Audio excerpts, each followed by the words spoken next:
Bom dia, boa tarde, boa noite. Iniciar aqui com a aprendizagem por pares, abordando o tema no vestibular, sobre a orientação do nosso professor, Dr. Gerardo Cristino, grupo Eduardo Amorim, Érica Jamile e Mariana Rocha. Iniciar com os objetivos de aprendizagem, né? Quais seriam? Identificar os principais sintomas, compreender o diagnóstico e a fisiopatologia do Chivanoma no vestibular, além de destacar a anatomia envolvida, dando ênfase, mais especificamente, ao nervo vestibulo-coclear. Trouxemos aqui, né, a leitura do caso clínico, já justamente para a gente ter uma ideia de como o paciente com Chivanoma vestibular ele chega no consultório médico, certo? Vamos iniciar a leitura. Mulher de 43 anos apresenta zumbido não pulsátil do lado esquerdo e progressiva perda de audição há um ano. Ela nega vertigem, mas apresenta perda de movimento no balanço rápido da cabeça. Não apresenta histórico familiar de perda de audição ou de neurofibromatose. Não apresenta alterações de consciência, músculos extraoculares intactos, sem hipoestesia facial ou fraqueza. Teste de verbo lateralizado para a direita, condução de ar melhor do que a condução óssea no teste bilateral de Rini, modo de andar preservado, sem nistagma e coordenação. Nenhuma rotação nos testes de Pocura, sem características dismórficas sugestivas de perda auditiva sindrômica, canais auriculares limpos e membranas timpânicas normais. Mas, inicialmente, né, o que seria o Chivanoma vestibular? O Chivanoma vestibular, ele é um tumor benigno, na maioria das vezes, né, e sem tendência à malignização. Ele cresce da bainha do nervo vestíbulo coclear a partir das células de Chivan, e, na maioria dos casos, eles são unilaterais. Só que, assim, isso não quer dizer que não hajam casos dessa patologia com presença de tumores bilaterais. Porém, os tumores bilaterais, eles são mais comuns e mais característicos na neurofibromatose tipo 2.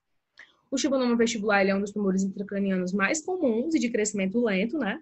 E a depender do tamanho, ele pode acabar afetando outros nervos próximos, como o facial, por exemplo. E é muito provável também que a deficiência na vascularização ela seja o principal motivo para a calcificação central desses tumores. Voltando aqui ao caso clínico, uma vez que a gente já viu a definição de chivanoma vestibular, a gente vai acabar explicando aqui a sintomatologia da doença, né, para se tornar mais compreensível. Mulher de 43 anos. A idade da paciente encontra-se dentro da escala de maior predominância de chivanomas vestibulares, que é justamente entre 40 e 60 anos. Ela relata zumbido, não pulsátil do lado esquerdo e progressiva perda de audição ao ano.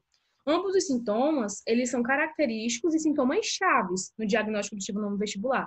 Você vê esses sintomas, você já pode imaginar chivanoma vestibular. Claro que tem que fazer um diagnóstico mais profundo, né? E essa hipoacusia progressiva, há mais ou menos um ano, é possivelmente em decorrência do crescimento do tumor. E também o fato do zumbido não ser pulsátil já anula outras causas, como problemas relacionados à irrigação sanguínea local. A paciente, ela nega vertigem, mas ela apresenta perda de movimento no balanço rápido da cabeça. Esse tipo de relato do paciente, ele é bastante comum, uma vez que a vertigem propriamente dita, ela não costuma ocorrer nessa patologia, apenas quando já há um crescimento exacerbado do tumor. E, na verdade, o que costuma ocorrer são um certo desequilíbrio em alguns pacientes. Enfim, continuando. A paciente ela não apresenta histórico familiar de perda de audição ou de neurofibromatose, o que já afasta bastante a presença de chivanoma vestibular bilateral. Não apresenta alteração de consciência e os músculos extraoculares eles estão intactos. O que me mostra o quê? Que os nervos cranianos 3, 4 e 6, que é justamente o oculomotor troclear abducente, e relacionados à musculatura ocular, eles estão intactos, né? Assim como o quinto e o sétimo, que é o trigêmeo e o facial, eles também estão, uma vez que não há perda da sensibilidade da face ou fraqueza dessa musculatura, certo? Continuando, os testes neurológicos feitos, eles acusaram lateralização para a direita, no teste de Verber, e condução aérea melhor do que a condução óssea no teste bilateral de Rini. Com base nessas informações, o que eu posso concluir? Que se trata de uma hipoacusia neurosensorial progressiva, já que ocorreu o quê? Uma lateralização no teste de Verber para o lado direito, demonstrando que a lesão, ou tumor, né, no caso, ele está comprimindo a via esquerda do nervo craniano oitavo, que é justamente o vestíbulo coclear. Modo de andar preservado, sem nistagmo ou em coordenação. Isso demonstra que ainda não houve uma compressão suficiente do cerebelo, do tronco cefálico ou do sistema vestibular em si, a ponto de danificar a via vestibular, certo? Justamente por isso, não há uma rotação aqui no teste de Fukuda, né? E sem características dismórficas sugestivas de perda auditiva sindrômica, canais auriculares limpos e membranas timpânicas normais, já reafirmando mais uma vez que a hipoacusia é neurosensorial e não condutiva, e que não há fatores externos para a perca auditiva, já constatados aqui, né, no teste de Rini. Continuando aqui, os principais sintomas, aqui eu ressalto novamente, e seus devidos percentuais de predominância, né? Hipoacusia sensorial progressiva, zumbido, que são os sintomas chaves, que eu já havia falado, tanto que ocorre na maioria das vezes, desequilíbrio, vertigem, cefaleia, dormência facial, fraqueza facial e diplopia. Fraqueza facial e diplopia relacionadas principalmente ao nervo craniano sétimo, né? Que é o facial, dormência facial, a sensibilidade, que é justamente o nervo trigêmeo, cefaleia, quando há um grande deslocamento de massa, desequilíbrio e vertigem, como eu falei, não ocorre em todos os casos, mas vocês veem aqui que tem uma predominância bem grande, e é isso, esses são os principais sinais e sintomas. Eu sou o Eduardo, e vamos falar agora, propriamente dito, da anatomia do nervo craniano oitavo, que é o nervo vestíbulo coclear. O nervo vestíbulo coclear é um nervo puramente sensitivo, ou seja, ele vai conter fibras sensitivas aferentes, que vão levar a informação da periferia para o centro, ou seja, para o encéfalo, né? Diferentemente de fibras eferentes, que são motoras, que vão levar a informação do encéfalo para a periferia, tá bom? O nervo vestíbulo coclear é sensitivo, somente.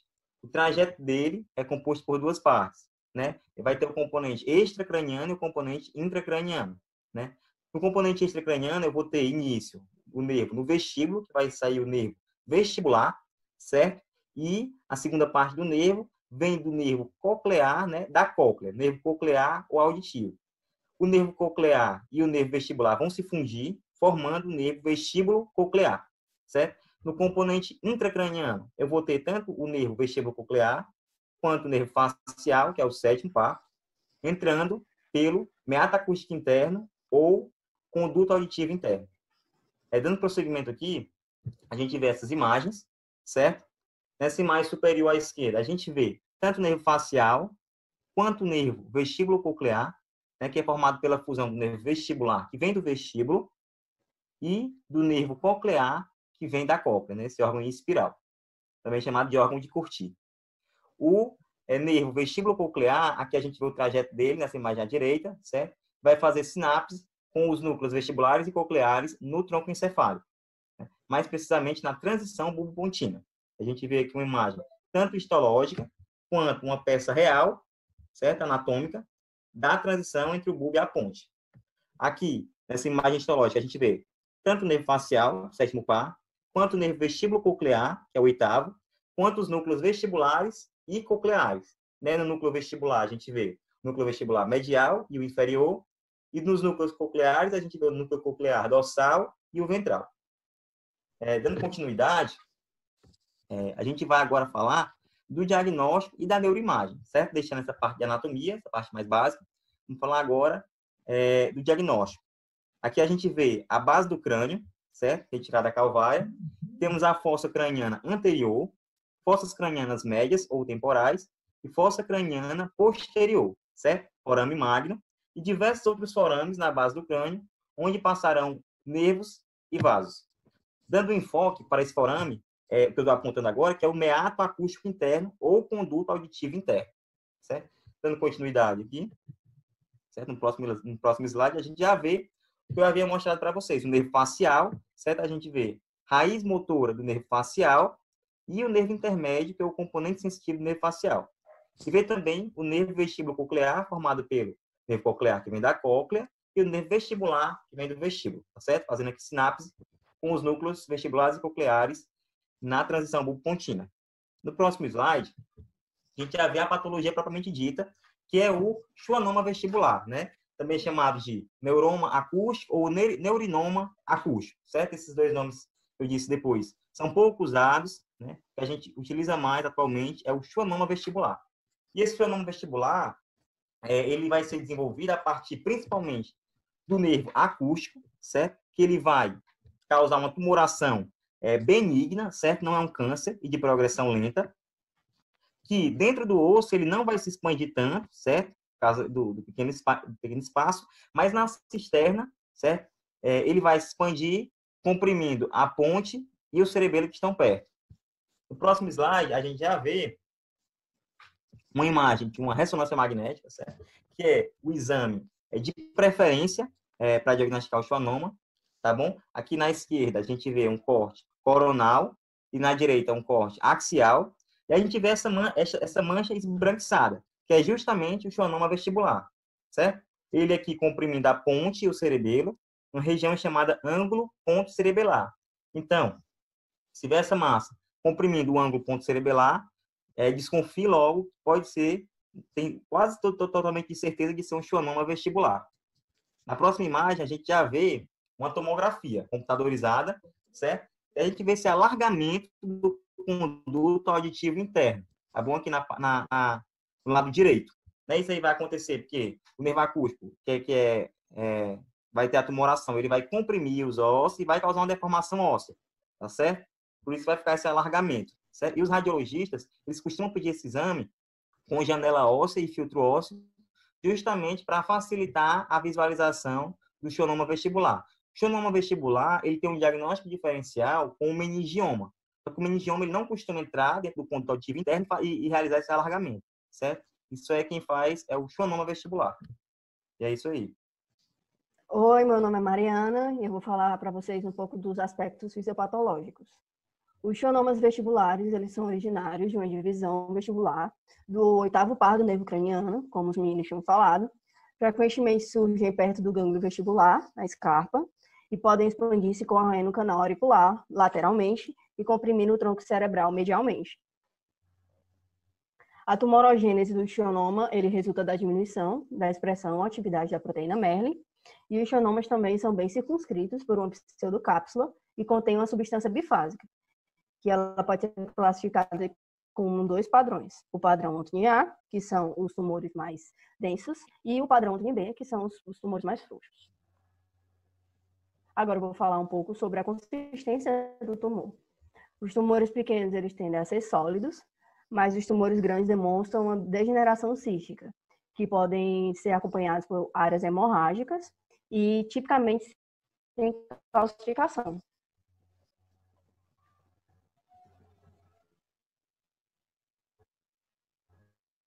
Agora eu vou falar para vocês o tratamento do schwannoma vestibular, ele pode seguir 3 caminhos. O caminho da observação, o caminho da radiocirurgia estereotáxica e o caminho do procedimento cirúrgico. A observação ela é indicada para pacientes com idade avançada, que não podem ser submetidos a procedimentos cirúrgicos e que têm uma tumoração de até mais ou menos 2 centímetros.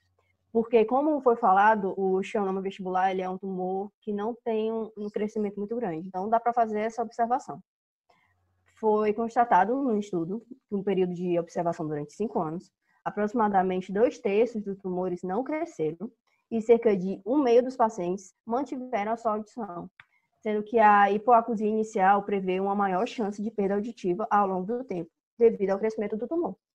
E podem surgir sintomas adicionais, como o zumbido, a vertigem ou o desequilíbrio. A radiocirurgia estereotáxica, ou SRS, geralmente é reservado para tumores menores, que tem 3 centímetros, mas que não façam a compressão sintomática do tronco cerebral. Por quê? A importância dessa não há compressão é porque com a radiocirurgia, o tumor inicialmente ele vai tender para depois começar a diminuir. Então, é importante que não tenha uma compressão do tronco cerebral para que não haja dano ao paciente. A taxa de controle dos tumores a longo prazo é superior a 95%, por isso que o ASRS é indicado por alguns autores como um tratamento inicial de escolha. E após 5 anos, uma taxa de mais ou menos 60% a 80% dos pacientes conseguem manter sim uma audição útil. O procedimento cirúrgico já é indicado para tumores maiores que 3 centímetros de diâmetro e que fazem a compressão do tronco encefálico. Então, não tem outra escolha a não ser fazer a retirada. Como é feita essa retirada? É feita uma ressecção completa do tumor no intuito de preservar os nervos acometidos. Durante a cirurgia, faz-se um monitoramento neurofisiológico, intraoperatório, da evocação auditiva do tronco encefálico e da função do nervo facial, que é um dos mais importantes. E os nervos cranianos adjacentes também podem ser monitorados, dependendo da sua proximidade com o tumor. Agora eu vou falar um pouquinho para vocês da técnica cirúrgica.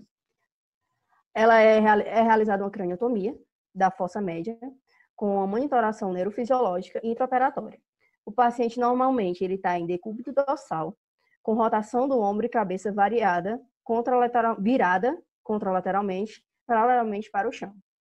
Aí, pelas imagens, vocês podem ver o quê? A partir do lado petroso posterior da crista, a dura mata é elevada, não dá para ver na imagem, em direção ao forame oval. Aí o nervo petroso superficial maior, GSPN, dá para ver direitinho, é identificado e preservado. O telhado do canal auricular é perfurado em uma linha que corta o ângulo entre o GSPN e o arco da eminência, expondo o tumor intracanalicular para fazer a sua ressecção.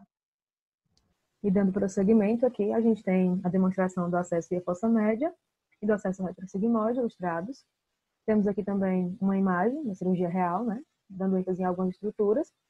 Nervo troclear, tronco encefálico, nervo trigêmeo, que o tumor sendo retirado. Ainda da mesma cirurgia, a gente tem o foco em outras estruturas agora, nervo facial aqui bem visível, nervo trigêmeo e o cerebelo aqui. As referências utilizadas foram estas. E espero que tenham gostado e muito obrigada pela atenção.